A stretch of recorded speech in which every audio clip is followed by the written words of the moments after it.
بسم الله الرحمن الرحيم الحمد لله رب العالمين والصلاة والسلام على أشرف الأنبياء والمرسلين على نبينا محمد وعلى آله وصحبه أجمعين.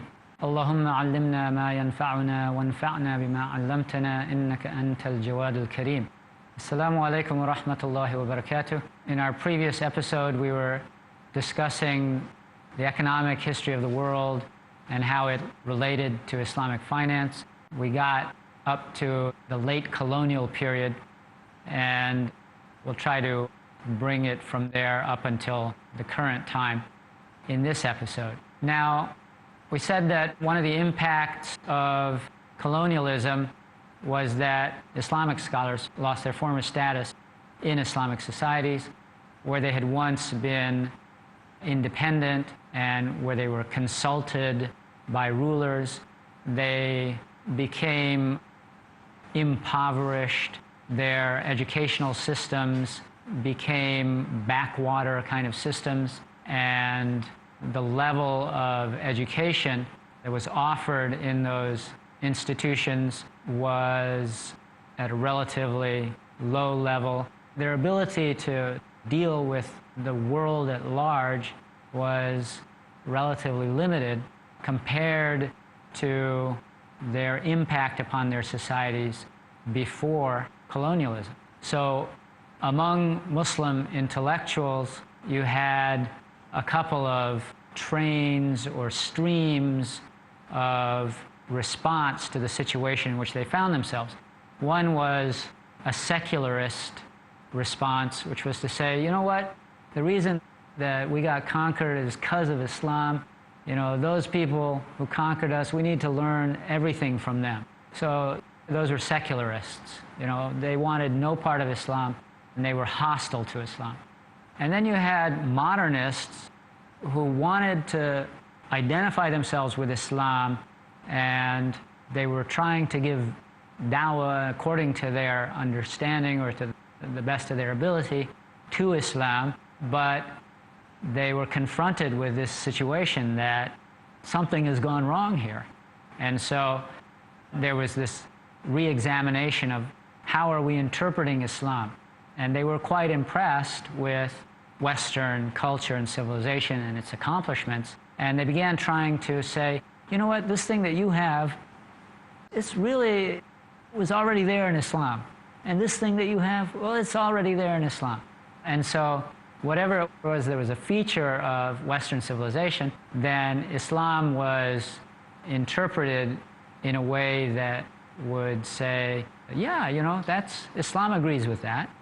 And part of that was warranted and part of it was unwarranted.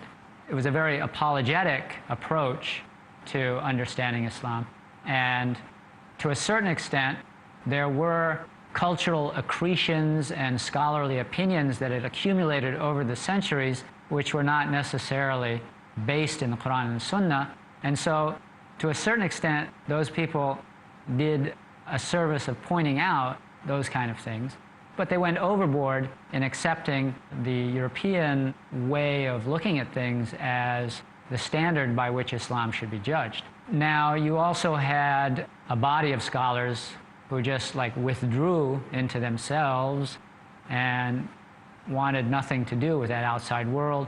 They studied those classical books that they had been taught by their teachers and their teachers before them, and their response to modernity, which was to try to build a wall that would separate them from that world, that larger world. And within that space that they defined, then they could live Islamically, and outside that space, you didn't want to go there because that would mean compromising your Islam. So on some level, they were able to preserve their Islamic way of life, but it came at the expense of being an effective part of the society in which they lived.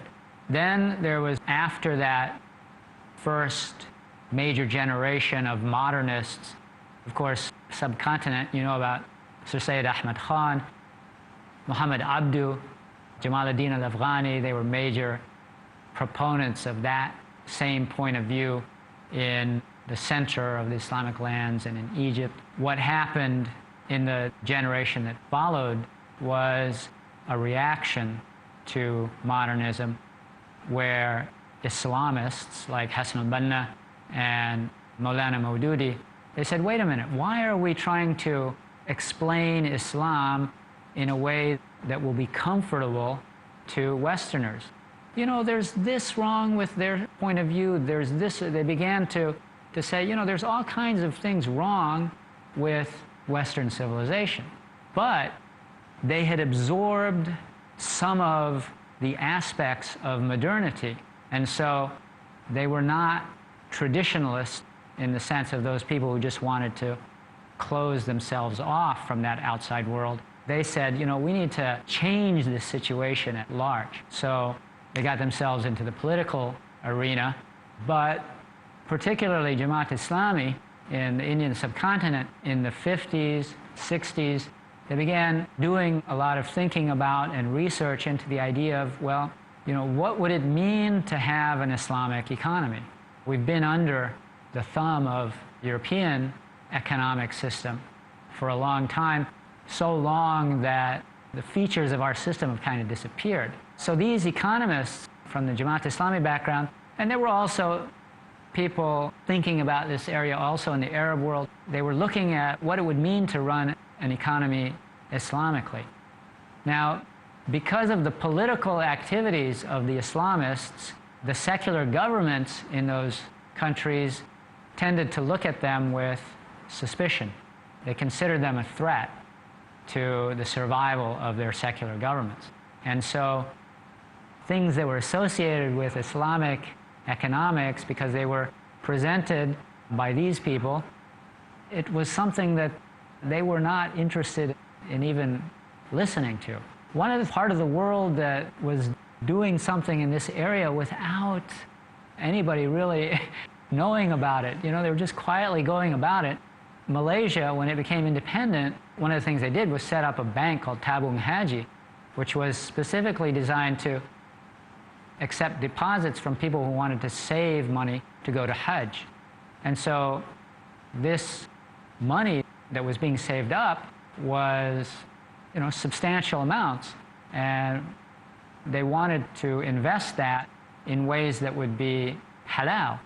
And so they began investing in agricultural products, construction projects, and stuff like that. And in Egypt, during the Nasser era, there was an apolitical visionary who set up some like savings houses, what they're called, in the Nile Delta region of northern Egypt. And they were based on giving non-interest loans to farmers and small entrepreneurs. And they attracted deposits from the people in that area. Because Nasser had spent a lot of energy fighting the Ikhwan al-Muslimun, even though this man was not associated with the Ikhwan, he shut down these banks. So nobody was really talking about Islamic banking in the 60s. In the early 70s, the Islamic Development Bank was set up, which was around the same time as the 1973 oil embargo. Suddenly, there were a lot of Muslim countries that had a lot of liquidity. They had cash, and they contributed to the development of this bank for all the Muslims. And part of the feature of the bank that they were talking about was that we should try to run a bank that's a non-interest bearing bank. And how do you do that? You know, nobody really knew. There were some kind of ideas, but nothing was solidly in place. We're going to take a break and come back, inshallah.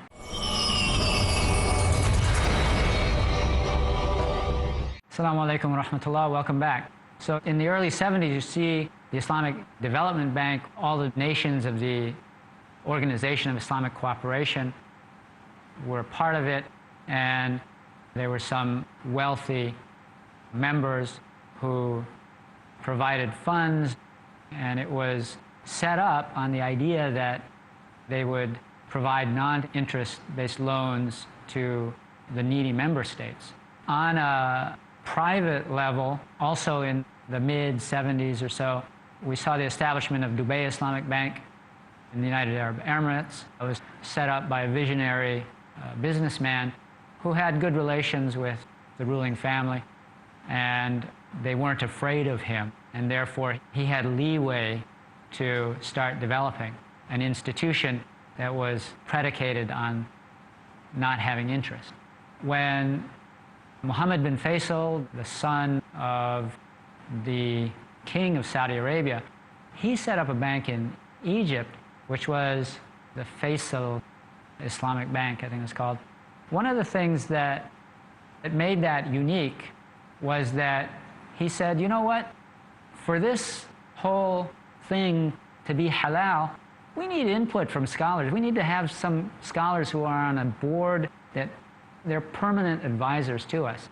Before that, on an ad hoc basis, people were running these early banks would ask questions to Sharia scholars. What do you think about this? What do you think about that? But it wasn't a formal arrangement. With the Faisal Islamic Bank in Egypt, it was a part of the structure of the bank to have these Sharia advisors. And as other Islamic banks began to be established, what that did was it started to invigorate Islamic scholarship in the area of muamalat, transactions. There were new issues that scholars had to think about and do research on, and go back to the books and see, well, what's the precedent for this? So it provided a real spurt of impetus for renewed scholarship in fiqh. There's a tremendous side effect of Islamic banking. And another thing that it did was that it created an alliance between wealthy Muslim businessmen, on the one hand, who became involved in setting up these banks, and these scholars who had been studying these ancient books in their madrasas, and they were from poor backgrounds and living impoverished lives, and they were now being consulted by these very wealthy people and being hired for that purpose. And people with that kind of expertise, things started to look up for them on a worldly level. And it became a very specialized kind of branch of learning. It would help a lot if you were an expert in muamalat, but it would also help a lot if you knew something about economics and finance. And most people who studied fiqh in a madrasa, they had no knowledge at all about the way the modern economic system worked.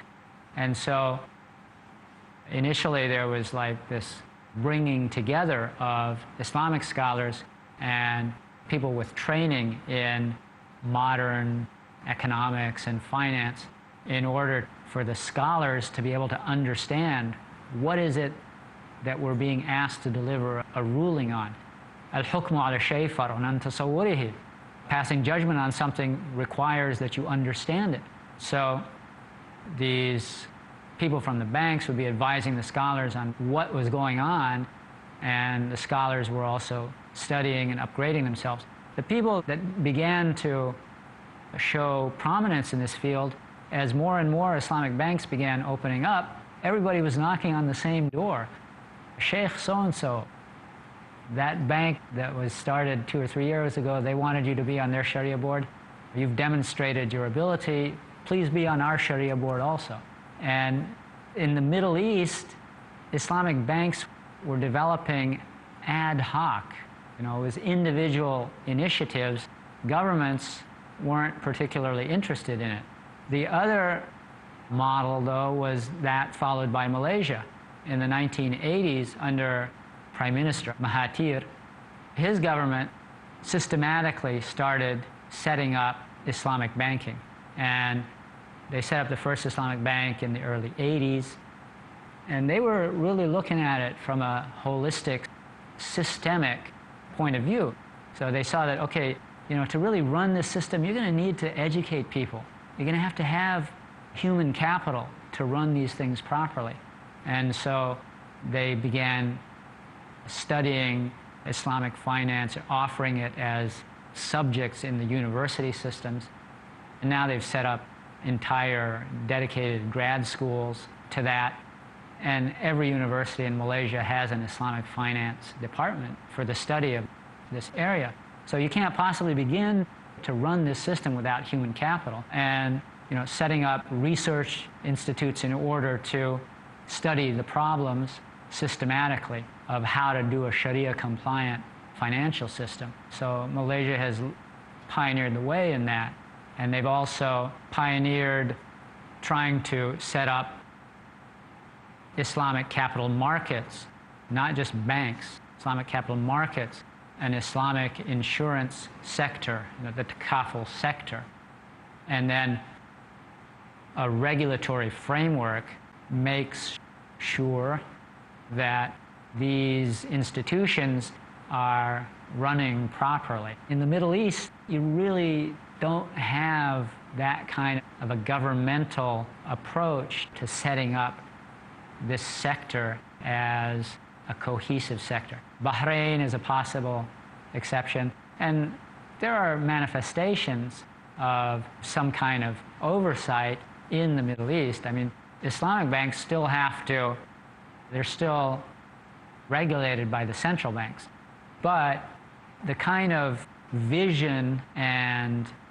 care that Malaysia, for example, set up in trying to move this enterprise into being a real functioning Sharia-compliant system. Malaysia has done that more systematically than any other country. Indonesia, since the overthrow of the dictator, it's now also been following the Malaysian example and model to a large extent, though there's some differences. Pakistan is an example of a country where there was a change by decree that, okay, tomorrow we're going to have an Islamic banking system. Riba will be no longer allowed in the country. You can't set up a system like that simply by decree. Tomorrow came and nothing really changed very much. I mean, Pakistan, they did that initial attempt to institute that kind of a system, and it failed. And then some years later, they re-examined it and tried to learn from their mistakes, and they've done a phase 2 to try to put that in place. There are certain countries, like Malaysia, which has a dual system.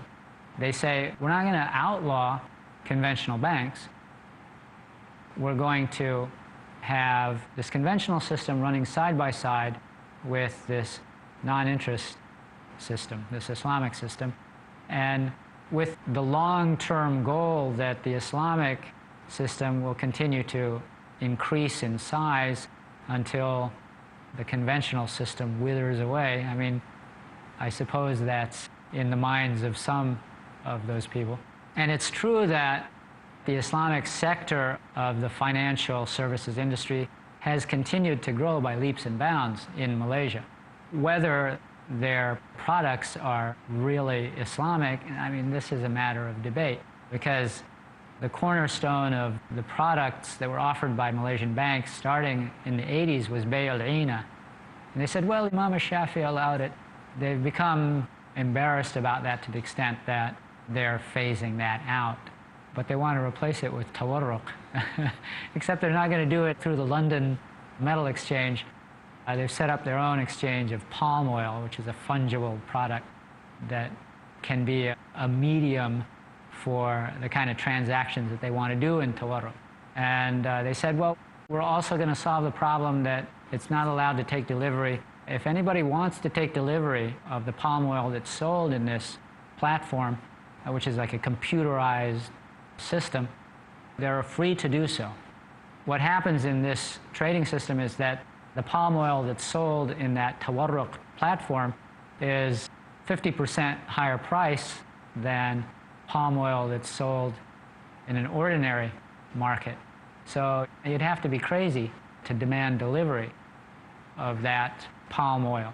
So although technically delivery is possible, which solves one of the objections to the old system of tawarruq, in practice, delivery is never going to happen. So one other area that we have very little time, but just to talk about it briefly, where Islamic finance is penetrating is into non-Muslim countries. So England, they looked at the situation and said, hey, we can work with Islamic finance, and we're not going to give them preferential treatment, but we're going to remove any impediments to allowing it to function in England. So there are Islamic financial institutions in places like England and other Western countries now. We've run out of time. Assalamu alaikum wa rahmatullahi wa barakatuh. Allahu a'lam.